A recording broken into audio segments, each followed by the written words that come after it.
it's CY Gemini, and today we're doing a nothing new challenge and a no power tools challenge. Okay, I originally had some other plans for this week's video, but unfortunately, life had other plans for me. I unfortunately am under the weather. After a couple of days of being a potato in bed, I finally have some energy to do a DIY today. So we're just going to tackle something small and achievable with my energy levels today. So for today's project, we are going to be creating a simple shadow box. For a long time, I've wanted to have a place to showcase all of my enamel pins that I've collected over the years. There are a bunch of tutorials that are online, plentiful, but I actually just wanted to add some couple twists to what I wanted for my room and to match my room aesthetic to make things interesting. And since I can't leave my house anyway, we're going to be doing nothing new challenge. So I'm going to be using solely things that are in my house already. And then to make it even more challenging, because why not? We're not going to use any power tools. Oh boy, let's get started. We're going to be using this cheap poster frame as a template.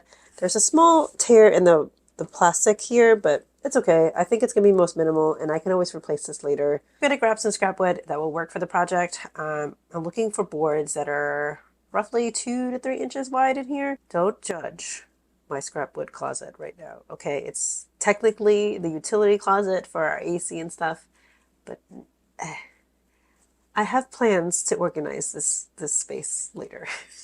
Just ignore the mess, okay? All right, so we have a couple pieces of wood, and since we're not using power tools, no circle saw today. Instead, we'll use my handsaw and my miter box. Okay, so the outside measurements of our frame was 17.5 by 21.5 inches. So we'll cut all of our wood with straight cuts to size. I'm using all 3/4 inch wood here. I recommend clamping your miter box to a stable work surface. I also found it was easier to start with lighter pressure first when cutting, and then that creates a groove to guide your blade, and then you'll increase the pressure through the rest of the cut.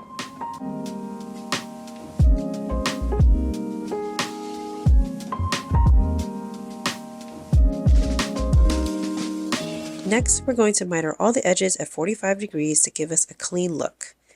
I made some pencil markings just so I can make sure I'm cutting the miters in the right direction. Luckily, on the miter box, it already gives us 45-degree angles for us to cut at both directions. Our next step is to do the same thing with the door part of the shadow box. I have these 1x2s that you may look a little familiar to some of you.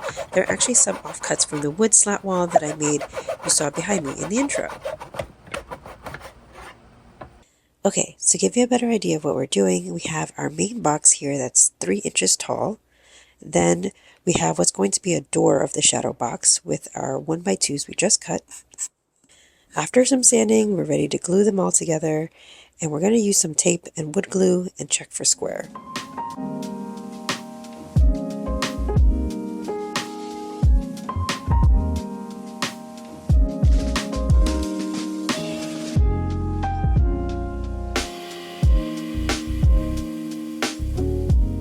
I then use my band clamp to hold it all together as the glue dries.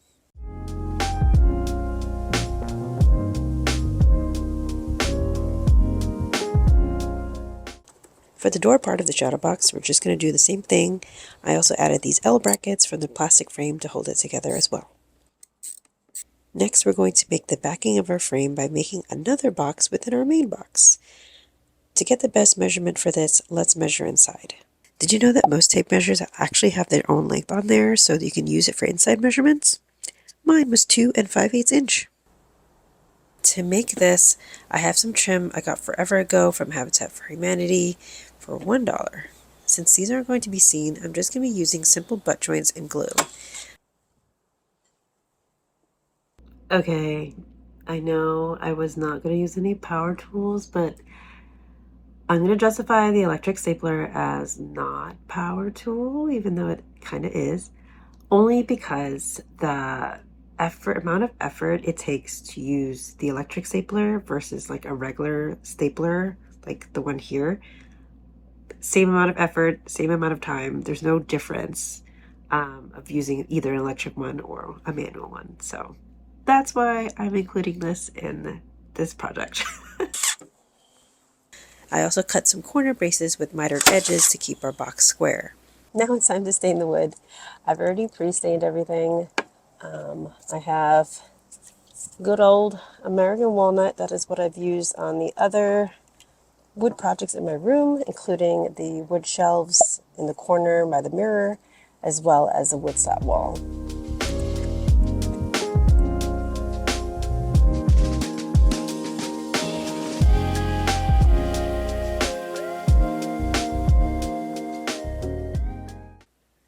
While the stain is drying, we're back inside and we're going to continue working on the backing.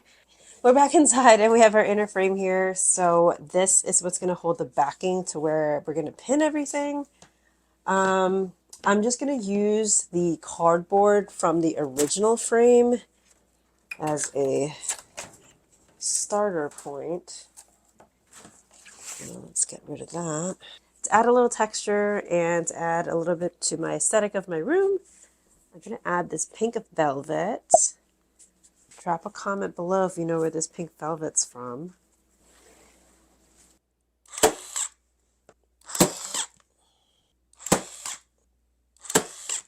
Next step before we move on is to add a piece of ribbon or something, like a small loop, enough to have your finger pull on.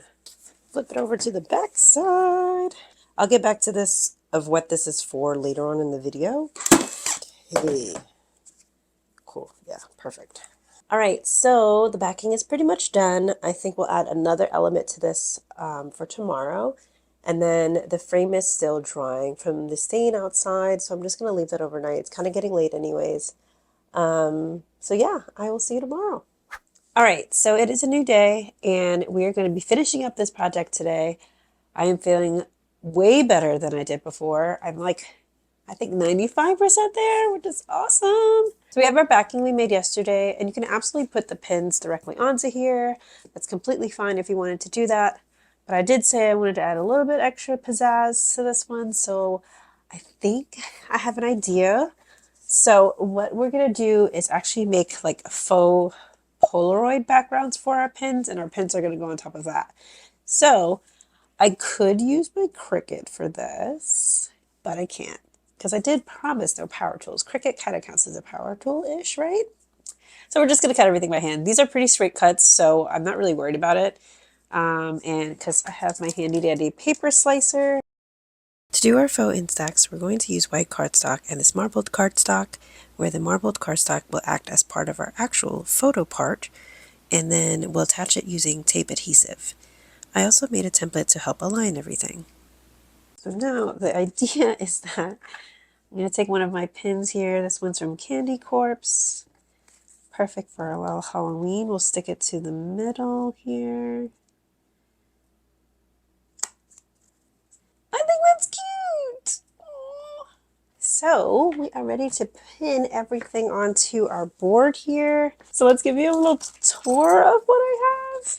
A lot of these I believe were gifted for me, and I'll try to link them in the description below if I can find the creators for them. So first up is a Legend of Zelda Master Sword, the stamina wheel and the heart from the game as well. Hello Kitty from Costa Rica from my roommate. She went to Costa Rica pretty recently. We have the Totoro compilation pins. Look at the little no face with the bunny ears. It's so cute. We have this one from Blushsprout. Very adorable. We have a Love is Love pin. A well-read woman is a dangerous creature. I wish I had more time to read these days, but I have to make time. And then, of course, we have our Candycorpse, like little witch one. So now we're going to rearrange everything by a 4x3, kind of like the negative space that this allows for, and it just makes it less cluttered.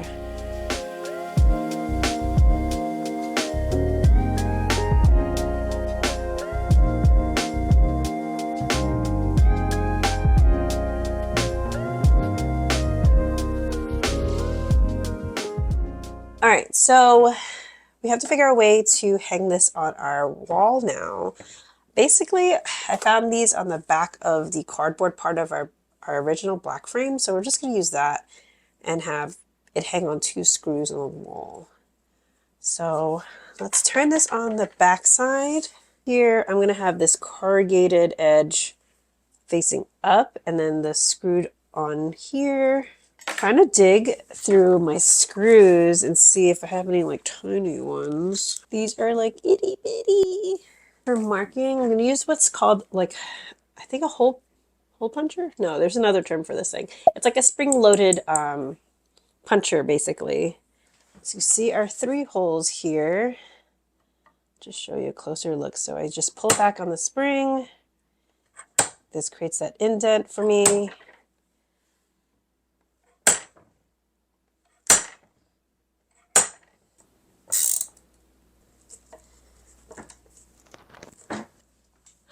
Now let's attach our door frame to our main box.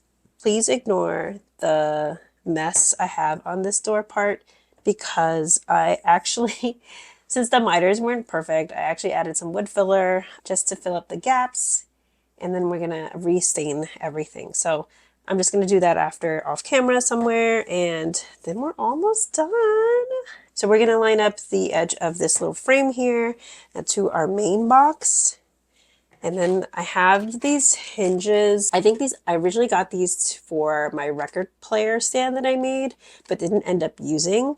I'll post more about that record player on my Instagram and TikTok later after this video is posted of the record player that me and my dad made during like the height of the pandemic. Definitely really proud of that project, and I'm so glad of how it turned out. But anyway, now I have these hinges that I'll use for this project. One of the last steps that we're going to be doing is adding a magnet to our door part and the main box part, like on here. What I'm going to do is use a chisel and a mallet and just route out a little indent for the magnet to sit in.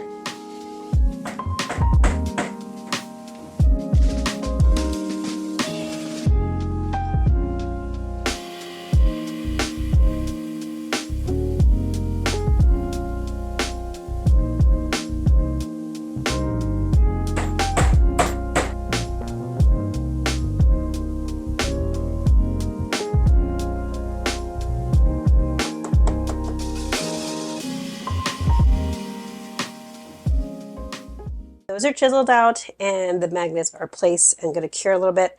While that is curing, I am going to take it back outside, stain my little mistake right there, and also stain on the outside of the frame where the wood filler is. And we're basically ready to hang this up. Almost. Yes! Now it's time to take our plastic piece from our old frame and transfer it to our new one. I can make like a channel for this to sit in, just like in proper frames, but I'm just going to keep it simple today and put it with some spray-on adhesive. I'm probably going to end up replacing this anyways because I want to do a better acrylic sheet or some glass. This is going to be just temporary because this is what I have at the moment. All right, so we're ready to hang this up, and I'm still going to stick to the no power tools thing and hang it up without any power tools. Let's get our frame. We're by my bedroom door. Like, this is where you enter. This is the wall that's been like kind of empty for a while, so I want to put it here. So we're up here. I made some markings on the wall of where I want to drill into. Since these are not going to be on the studs, I just have these self-driving anchors.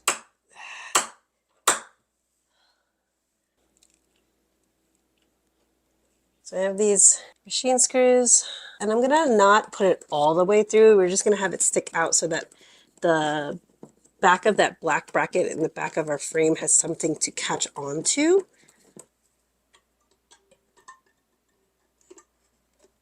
Yay! Let's put our backing in there.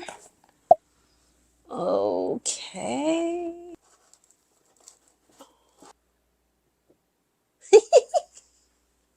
Look, we did it. So I'm so happy how this turned out. It's a cute little way of displaying my enamel pins and in a very like my room kind of aesthetic kind of thing.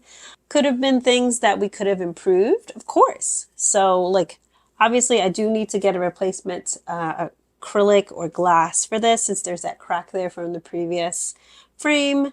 I also want to do the inlay so where it's not just glued or hot glued on because right now it's kind of a mess inside. My mitered edges weren't super perfect either, so that's hence the wood glue that I added and stained so you couldn't really tell that I did a semi-crooked job. But I kind of expected that to do that by hand. I'm not a professional by any means. I'm just glad we pulled it off by hand tools alone. I'm also really proud that I was able to use things just laying around in my house. Like, it's one of those things where like I've always been the one who's like, ooh, maybe I can use this for a future project. Maybe I can upcycle this. Like, so I've collected a lot of things and scraps. And I'm sure a lot of makers and DIYers are kind of the same because you're like, ooh, we can salvage this for something else. And then it just sits there for years. So I'm glad I've got to use a couple of these things in this project. Tell me if this is something that you want more of or is something that you would try of doing a no power tools challenge because I know not everyone has power tools and this is something that's pretty much approachable for a lot of people. The materials are quite affordable as well, so you can 100% do this at home as well. No power tools needed. So yeah, I'm glad. One, I'm feeling so much better. Two, I got this project done with no power tools, which is also a challenge for me because I really like my power tools. And three, we did a nothing new challenge. So we did a lot. Thank you so much for watching. I hope you enjoyed this video. Don't forget to like and subscribe. I'm going to do some more behind the scenes in my Instagram and TikTok about the pins, about the tools and stuff as well. All right, I'll see you in the next one. Bye!